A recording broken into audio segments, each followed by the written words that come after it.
Welcome back to Old School Sports and our Out of the Park Baseball 25 mini-series with the Seattle Mariners.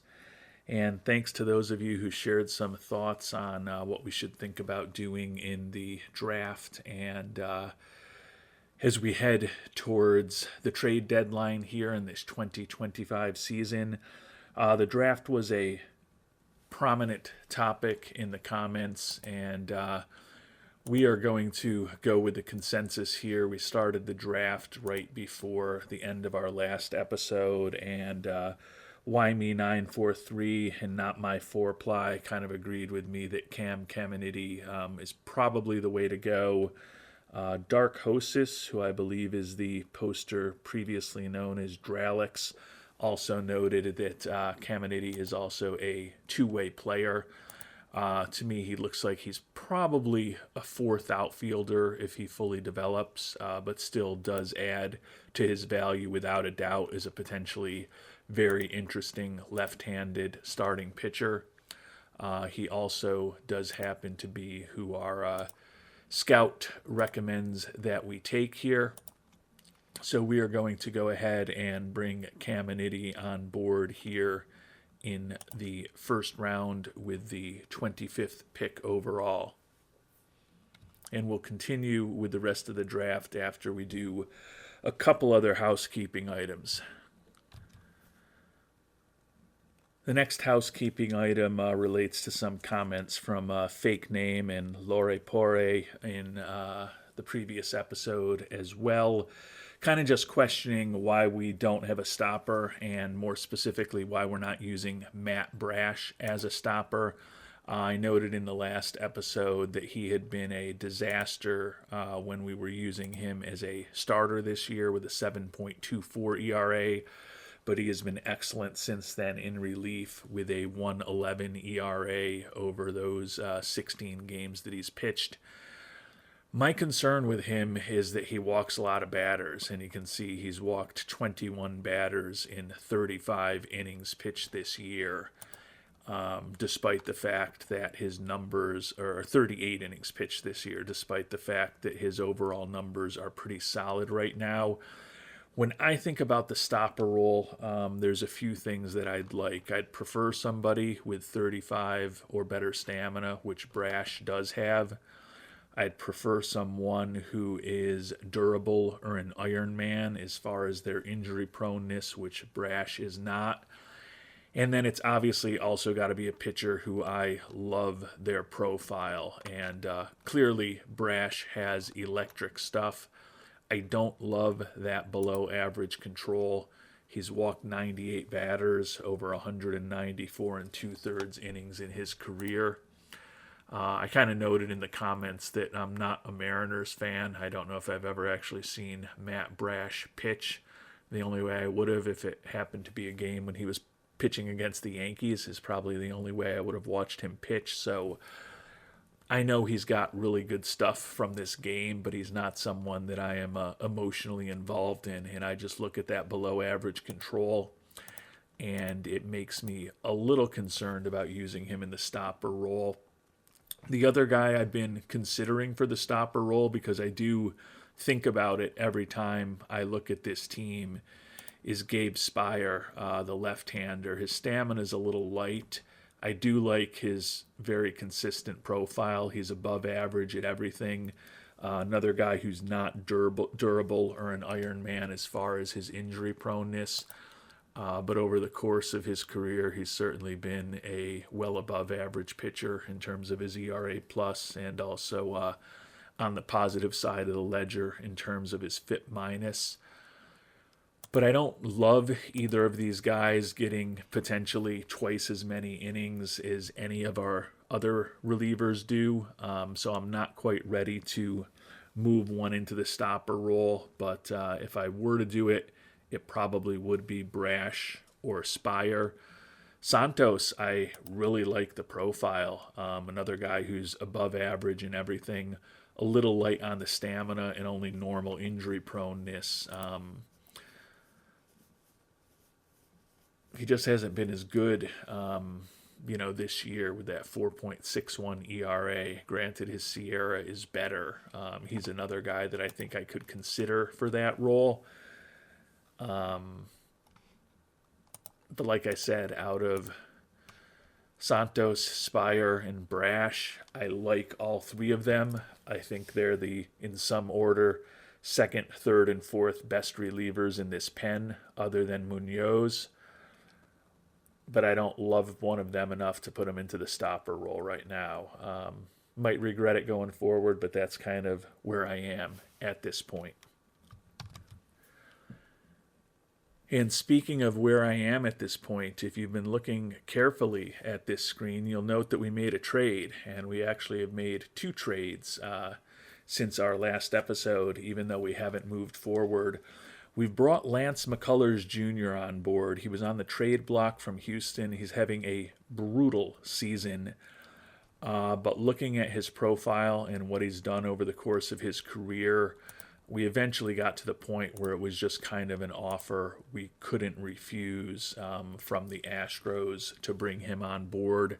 He became our fourth starter. That let us actually send Bryce Miller back to AAA, who had been our fifth starter and also, similar to McCullers, had an ERA over 5. We made an offer to them that almost got us there, and then we ultimately gave them what they wanted to get the deal done. But they retained a big chunk of his contract, so he's going to be really cheap for us this year and next year. Did have to give up some stuff. Trent Grisham, the excellent defensive outfielder, was just a guy who we had signed to a minor league contract before the season. No harm, no foul there. Caden Polkovich, organizational depth. Johnny Farmello is younger, only 20 years old. Like his speed, like his defense, don't like some of the personality traits, and just don't know if he's ever going to really hit enough to be a big-time player. Carlos Jimenez, center fielder, another guy, decent speed, decent defense, but I don't think he's a major league hitter, and I'm pretty confident in that assessment. And then Felnin Celestin was the highest rated prospect we gave up, only 19 years old. Looks like he could be a real good infielder, defender, real good speed, and he actually is a guy who could crush a lot of home runs. The question is just how much contact he's going to make. So I didn't think that he was a big-time part of our future. But we bring McCullers on board, like the profile, don't like some of the personality traits, don't like that he's fragile in terms of his injury proneness, but we didn't have to give up anyone who was a top 5 prospect in our system, and we still got the Astros to keep the vast majority of his contract. So he's going to slot in as our fourth starter for the time being, and it's not a revolutionary move because I think McCullers is certainly on the backside of his career at this point, but I think it's still an upgrade to our rotation by getting Miller out of there, even though his numbers this year are similar to McCullers. McCullers' ratings are better, and hopefully he'll perform better in Seattle with our defense behind him. And then we also touched upon this at the beginning of, or at the end of the last episode, that we were thinking Michael Conforto might be an easy way to add a left-handed hitting bat. Had to send over Nick Madrigal, a good player, but a guy that we had signed to a minor league contract and was stuck in AAA for us. Conforto's in the final year of his contract, not making a ton of money, and Detroit is keeping most of it on the books because he's going to be gone in a couple of months anyways. Conforto was with us a year ago and was an above-average offensive player. We've had a ton of people this year in and out of the lineup in kind of those left field, right field, DH slots, particularly against right-handed pitching. My thought is that Conforto can stabilize that position and give us another proven major league left-handed bat. I think we do potentially need more for this offense going forward. We're one of the worst offensive teams in the American League. Upgrading from below average play at one corner outfield spot to someone who's likely to be slightly above average offensively is not going to fix this offense. The guy that I do kind of still have my eye on is another man that we talked about at the end of the last episode, and that's Bo Bichette. I think that with the fact he's been the last few years still a slightly above average offensive player, maybe not what we thought he was going to become 3, 4, 5 years ago when he was just starting his career, but still makes good contact and is a good fielder. Think that he could be another situation similar to what we're doing with Conforto, where we're replacing someone who's been producing well below average offensively with someone that we're just expecting average offense from, and that could help extend our lineup a bit. And Bichette would also be one of the better defensive infielders on our team. The issue is that the Cardinals are looking for a lot for him right now. He's in the final year of his contract. It's a pure rental if we bring him on board. And I don't know if I'm willing to give up one of the top 5 or 6 players on our team or one of the top 2 or 3 prospects in our organization to bring him on board, which seems to be their asking price right now. So I'm kind of monitoring the situation with him and some other guys. The Cardinals are 15 games out in the NL Central. My hope is that Bichette kind of lingers on the market for the next few weeks, and perhaps his price gets a little cheaper as we get closer and closer to the trade deadline. So I certainly don't think with the additions of McCullers and Conforto that we've done everything we need to ensure that this team that's 8 games behind in the division can get back into the divisional race as we try to repeat, and this team that is just hanging on by a thread, a game and a half over the Guardians and the Royals for the last wild card spot in the AL. I don't think we've done enough to be completely confident that we're going to guide this team to the playoffs, but I do feel like those first 2 trades were a good step in the right direction. So with the fact we're not paying much of anything in terms of cash for Conforto this year and for McCullers for the rest of this season and next season, we still are in a good position where we got a lot of money to take on some contracts. It's just going to be a matter of finding the trade. We'll keep monitoring what's going on with Bichette. And our hope is that maybe over the next couple of weeks, some other teams will fall out of contention and there might be some more interesting bats and or arms, and I guess to some extent gloves available on the trade market. But right now, we're going to head back to the first-year player draft, where we just brought on Mr. Caminiti. We'll auto-draft till our next pick, and you can see that in this very shallow draft, there are no pitchers left who are better than 2.5-star prospects, and there's only a handful of 2.5-star prospects among the batters that are left at this point. Masato Chilcutt was someone we mentioned last round, but he's going to be impossible to sign. I'll do a little bit of work offline to figure out if there's someone really interesting left, but for the 23rd pick of the second round, the talent pool and the potential upside of the players who happen to be left in the draft at this point does not appear to be particularly high. And I'm just not thrilled with the batters who are available here. Our scout is recommending Micah Matthews. I like his power. I like his range in the outfield. I don't love the greediness, the poor loyalty, the low adaptability, and most importantly, the low work ethic.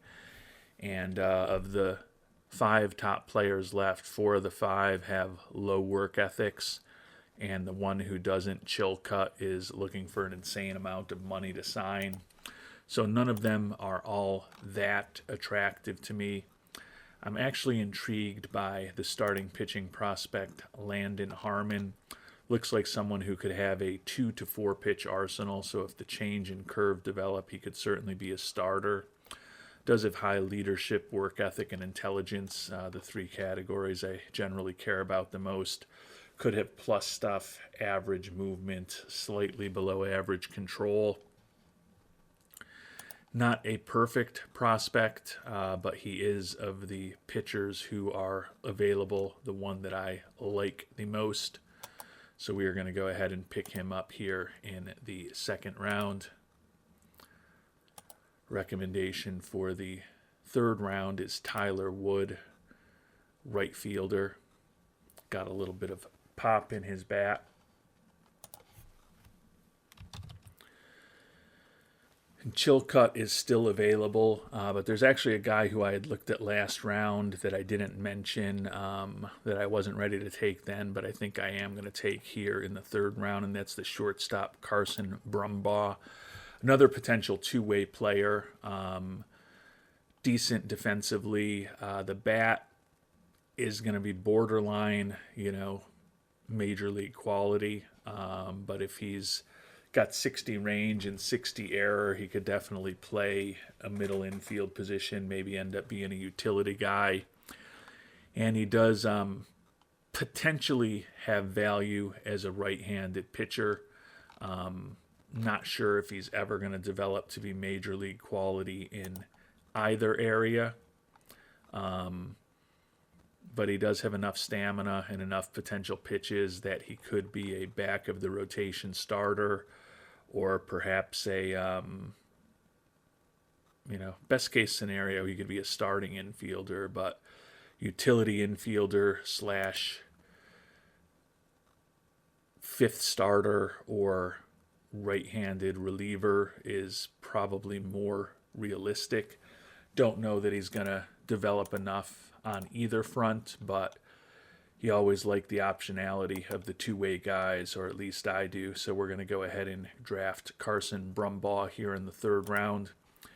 If I do anything else interesting over the last 17 rounds of this draft, I'll let you know, but the pickings are already very slim.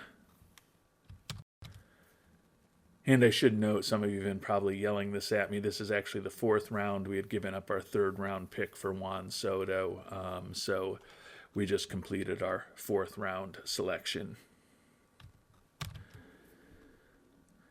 And we've got offers out to Caminiti, Harmon, and Brumbaugh, the players that we picked in the first, second, and fourth rounds. We also added Cal Miller, a catcher, and another shortstop, Diego Velasquez, in the seventh round, who were looking for more than slot. So we've gotten offers out to all of those players.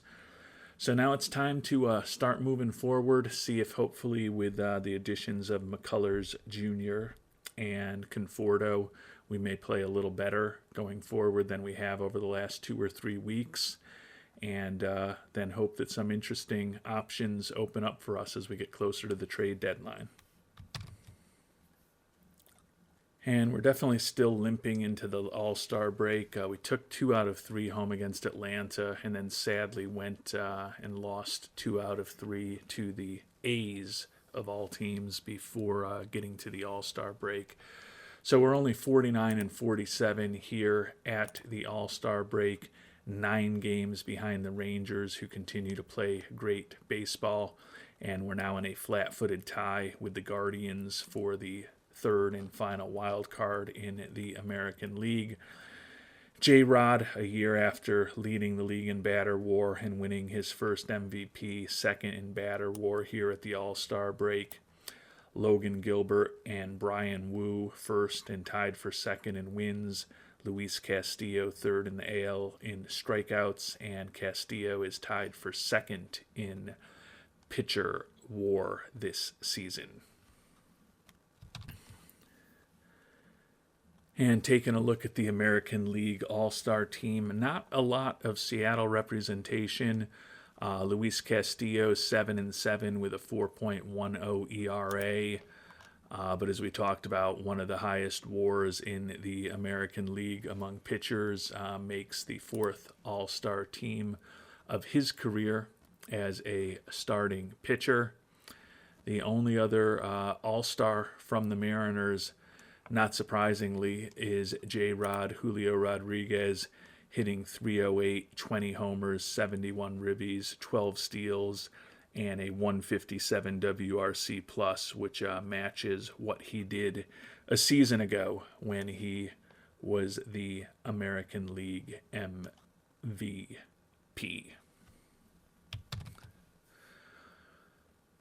And with the draft in the rearview mirror now, and the All-Star game coming up tomorrow, take a look at the schedule for the rest of the month. We're going to have a big 6-game road trip coming out of the All-Star break at Texas for 3 games, the team that we're chasing in the division, but we are falling behind steadily. And then 3 at the Angels, who are 3rd in the division, just a couple games behind us, and could be pursuing us for that final wild card spot. So some important games there before we come back home for the final 6 games of the month against the Padres and the Reds. Hopefully we can play better. Would love to come out of these last 12 games of the month with a 8-4 record. I know it's probably greedy to say that we want to take every series, but we've got to start putting some W's on the board. And now's as good a time as any to get things started, because we want to ensure that if we do use some of the money that we still have available to bring on some guys who can help us, that we're a legitimate contender. I felt that with the additions of Soto and Gleyber Torres this past offseason, we were going to be improved, particularly offensively, from the 88-win team that won the division a year ago that we were, and also from the team that I believe a year ago was 11th in the AL in runs scored. And I guess we have been a little better of late. We're up to tied for 10th in runs scored, still 1st in the American League in runs allowed. We're 2 games below Pythagorean expectations, so we've gotten a bit unlucky with that really good pitching staff, but it's kind of been one step forward, one step back all year. Struggled out of the gate in March, had a nice April, below 500 in May, a decent June, and now we're 3 games below 500 here in July. So if we were able to get that 8-4 record, that would give us a winning record for the month of July and give us a 2nd consecutive winning month for the first time all season. So 7-5 won't quite get us there, but it would certainly be an improvement from where we are right now. We'll see what we can do over these last 12 games, and we'll see how the trade market develops.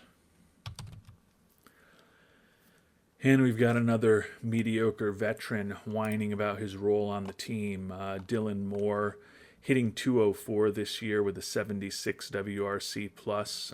He's been below replacement level when all is said and done. He had a decent season for us a year ago, despite hitting just 212. Did have a lot of home run power, but that home run power appears to not be manifesting itself well this year. I will say this, most of the guys who complain about their role to us typically have batting averages below 200, and Moore is slightly above that mark. But if there's a way to ship him out of town as part of a Bo Bichette trade, I think I'd happily do that to open up the roster spot. But last time I checked in, I believe Bichette's on the Cardinals now rather than the Blue Jays. It's hard to keep track of the differences between the real world and the various fantasy worlds that I play with here on OOTP. But the last time I checked in on Bichette, someone like Dylan Moore seemed to have about 0 value to the other side of the trade. So you never know what can happen. We've still got 11 days till we get to the trade deadline. We lost the first game out of the All-Star break, shut out 3-0 by Texas yesterday, so not the way that we hoped we would come out of the All-Star break. But got to start putting some W's together, because we lose another game and we're below five, or we lose another game and we're at 500. And if Texas sweeps us, we're below 500. And we ended up losing 2 out of 3 at Texas. Certainly got to hope that we at least take 2 out of 3 against the Angels. Not great, even if we start this road trip 3-3 coming out of the All-Star break, but hopefully we can win most of our games against the Padres and the Reds at home. Taking a look at the standings, the Reds, one of the best teams in baseball, 606 winning percentage is actually the highest in all of baseball, so that will be a challenge. The Padres with a 520 winning percentage are pretty mediocre, but with our 505 winning percentage, we should not be casting stones at anybody. We are tied now with the Orioles and the Guardians for the final 2 spots in the wild card race. Only a game up on the Yankees and a game and a half on the Royals. The Angels are lurking 3 back, and the Astros now are 4 back, playing better baseball even after trading away McCullers Jr. So certainly would be helpful if we can win this series in Los Angeles.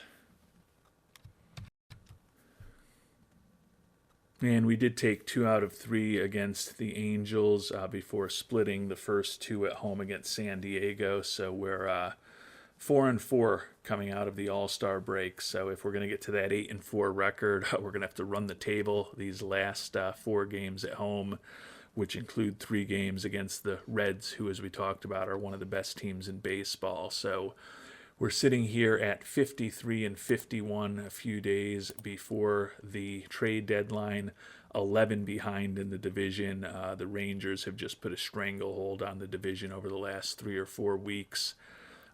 We're still hanging on by a thread to one of those final wild card spots. There's now 4 teams tied for those last 2 spots, and we are one of them.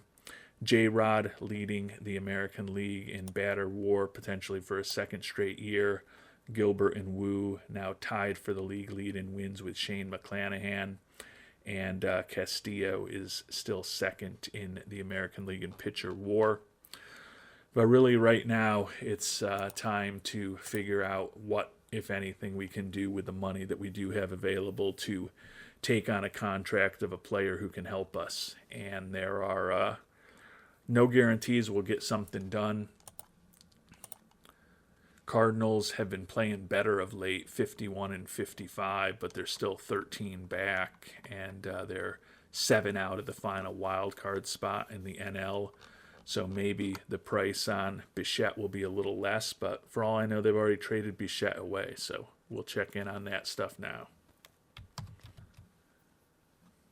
And there are a lot of familiar names still available on the trade block from when we visited in the last episode. Zach Eflin still on the block. The Astros were looking for a lot more for him than they were for McCullers, so that's why we went with McCullers. Kevin Gausman, Aaron Savale now on it. Clay Holmes and Devin Williams remain 2 of the more interesting relievers who are available. The prices for all these guys was a little high the last time we checked in a couple weeks ago, but we're going to spend some time on that now.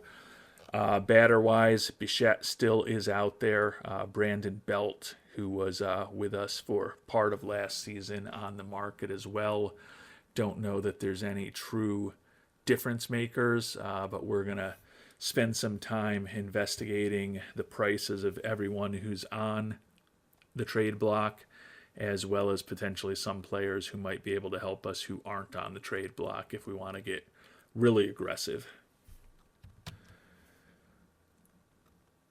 And unfortunately, the asking price from the Cardinals for Bichette has not come down at all. It's kind of weird because they're out of it and he's headed to free agency. Would think that they might be a little more circumspect about what they were demanding for him. But as you can see here, basically it's one of the best players on our team or one of the 2 best prospects in our system in terms of Harry Ford and Cole Young, both of whom are actually banged up right now. Not that that's a reason that I wouldn't trade them. I'm not going to trade them because they're two key parts of our future. But we have to give up one of the best players on our team or one of the top prospects in our system to get a deal done straight up for a rental of Bo Bichette for 2+ months. And to me, that price seems a bit too high.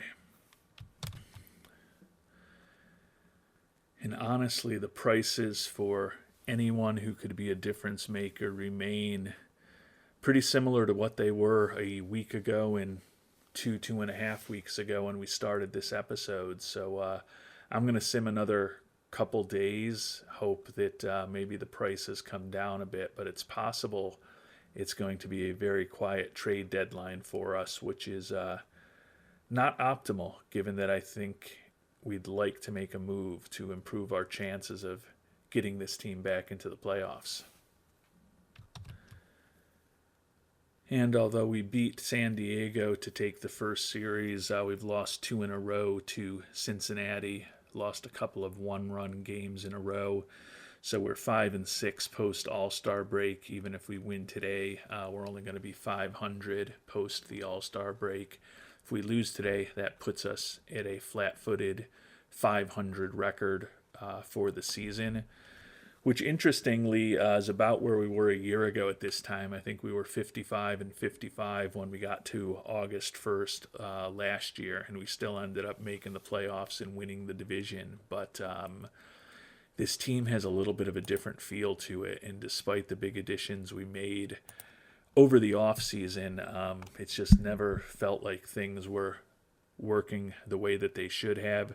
We are 11 games behind in the division at this point, and we are now 1 game behind 5 teams who are tied for the 3 wild card spots in the American League. So it is an incredibly close and intense race.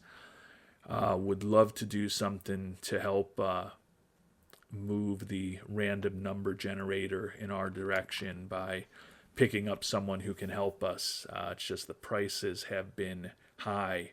I guess part of that is that there's so many teams that are still in contention, but maybe some of the sellers have gotten a little bit more reasonable with their prices over the past 3 days. That's our hope, at least. I've been struggling for quite some time to put together something interesting to do in the trade market, and the prices are just crazy. I do have a deal here that's going to help at our backup catcher situation. I think we'd be trading away Christian Vasquez, who's been our backup catcher. He's been basically in a platoon with Raleigh playing against righties and Vasquez playing against lefties. Love Vasquez defense, love the captain personality, but he's hitting .212 with no homers this year, a 40 WRC plus, and he's been below replacement level when all is said and done, even with the good defense. Have to include him and Garrett Hampson, who's been a AAA outfielder for us this year. He was a minor league free agent signing before the season started. Not a big part of our future, even though we do like his glove and his speed. We'll get back Christian Betancourt from the Astros, who's become a bit of a nomad over the last few years. And although he's not as good defensively and he doesn't have the captain personality, he certainly has a better bat.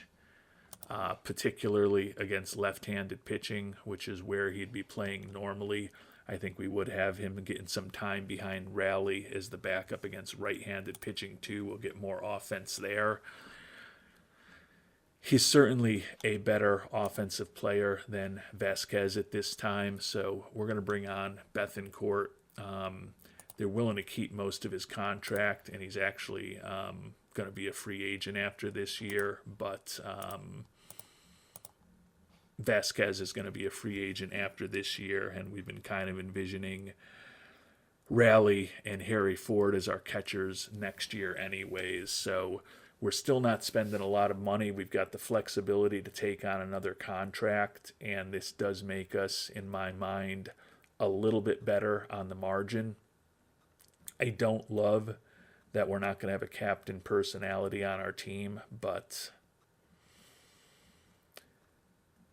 we've got to start getting better offensively and scoring some more runs. And I think Bethencourt can help us do that.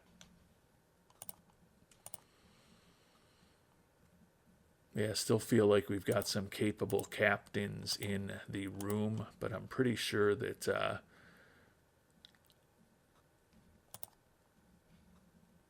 our only.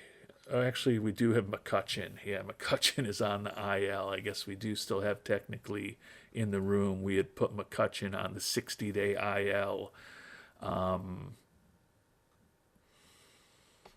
We're only a month away from being able to bring him up as a September call-up. So I guess the fact that we do have a lot of leaders on the team and no real problems, and we do potentially have McCutcheon coming back, could help us a bit in the clubhouse. Hopefully this helps us on the margin. I don't know that we're going to be able to do anything bigger. We've got to give up a really big time player or a huge prospect to get anyone that's worthwhile. And I think I'm a little more intent on just expecting Juan Soto to have a monster final 2 months of the season after a pretty tepid start to his Seattle career. He's sitting here, and he did have some time on the IL, but a 265 average with 9 homers and 45 ribbies and 287 at-bats on July 31st with a 125 WRC plus certainly was not what we were envisioning from Soto when we signed him to that massive free agent deal. And I am also exploring the starting pitchers who are available because Brian Wu, number 5 starter, is pending status on an elbow injury. Only made it 32 pitches through his start yesterday when he was pulled. So that could be something that could sideline him the rest of the way.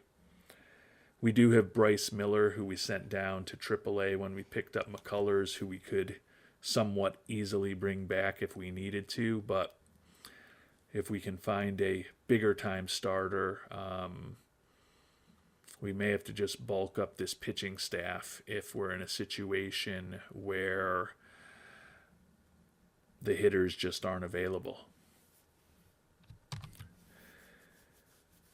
And we've got another trade done, basically just another arm for the bullpen, and it's not a top-end arm, but we did end up getting a minor leaguer with the player as well. What we sent was a minor league lefty, Raul Alcantara, not a big-time prospect.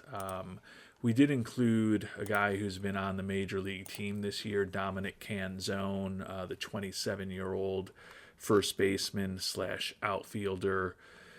Put up a 77 WRC plus for us, and when we picked up Conforto, he went back down to AAA. He's almost 28 years old. He's a okay major league bat. Doesn't bring much to the table in terms of fielding. And with the fact that we've got Conforto for this year, we didn't need him. Lance Lynn, who could be a back of the rotation starter for some teams, we had picked him up as organizational depth. He spent the entire year at AAA for us.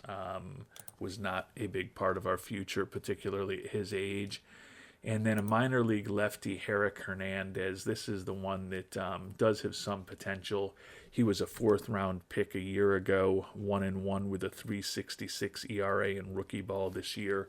Looks like he could be potentially a useful major league arm, but I never loved his personality, so we traded that package. We got Brennan Berardino, a solid left-handed arm out of the bullpen. Not a big-time pitcher, but someone who can help us, give us a little more depth in the back end of the bullpen. particularly with that potential injury to the starter, Wu, coming. And then we also got a third base prospect that's borderline interesting, Juan Magana. Looks like a pretty decent glove, some decent personality traits. The bat does not look like anything special, but a decent glove for an infielder with a good personality. If that goes with a average major league bat, that can still be a interesting utility infielder, and possibly if things go really well with him, he could be maybe a starter down the line. He hit over 300 this year in a very small sample size in rookie ball in his first professional experience. So thought he wasn't a horrible guy to get for the future, but Bernardino is the main guy right now. And I just don't think we're going to get any other deals done. So we actually have more money than when we started, with some of the money we've gotten back in trades and some of the retentions by the teams on the players that we picked up, and the fact that we did trade away a guy with a major league contract in Canzone. There's just nothing else for us to do. Bichette is out there. I'd love to bring him on board, but the price is just not appropriate. Similarly, Holmes, Gossman, Eflin, Devin Williams, all of these guys could help us, but the prices are just excessive, in my opinion. Also looked at a few of these other guys who are available as far as the everyday players, and just don't see a difference maker. So we're going to hope that the upgrade at backup catcher and the upgrade at corner outfield, along with a starting arm in McCullers and now a new arm for our rotation with the acquisition of Bernardino, is enough to ensure that we can guide this team back to the playoffs. And we did win the final game of July to avoid getting swept by Cincinnati, so that was positive. So as we sit here on August 1st, we're 55-53, 10 games out in the AL West. J-Rod, third in the league in hitting, leading the league in batter war. And then pitching-wise, Gilbert and Wu tied for second in wins, still waiting on Wu's injury. We're kind of waiting to hear about that before we even bring our new reliever onto the 26-man roster. Luis Castillo, third in pitcher war. I think we were 55-55 a year ago on August 1st. So as disappointing as this season has been, we're in a slightly better spot record-wise than we were a year ago. And we are one of 4 teams that is tied a half a game out of the final wild card spot in the American League. And you can see right here that there are 7 teams separated by 1 game fighting for those 3 wild card spots. So it's going to be an absolutely insane finish to the season here in the American League, figuring out who's going to make the playoffs. We weren't able to pull off a blockbuster, but I just felt like the prices were unreasonable, and sometimes you've got to say no, even when you are in a win-now situation, which I do feel like we are with these Mariners.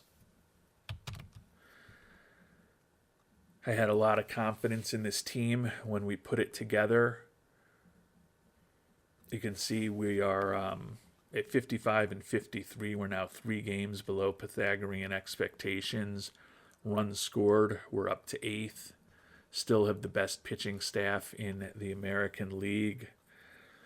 We've basically been a 500 team for the last 2 months exactly, 1 below 500 over the last 3 months. But I still think we're a better team than we've performed on the field. And we're going to have to prove that, prove me right or prove me wrong over the last 2 months of the season. And we'll find out whether or not we can guide this team back into the playoffs and survive this incredible gauntlet for those wild card spots in the American League in our next episode. Until then, thanks so much for watching, and hope you have a great day.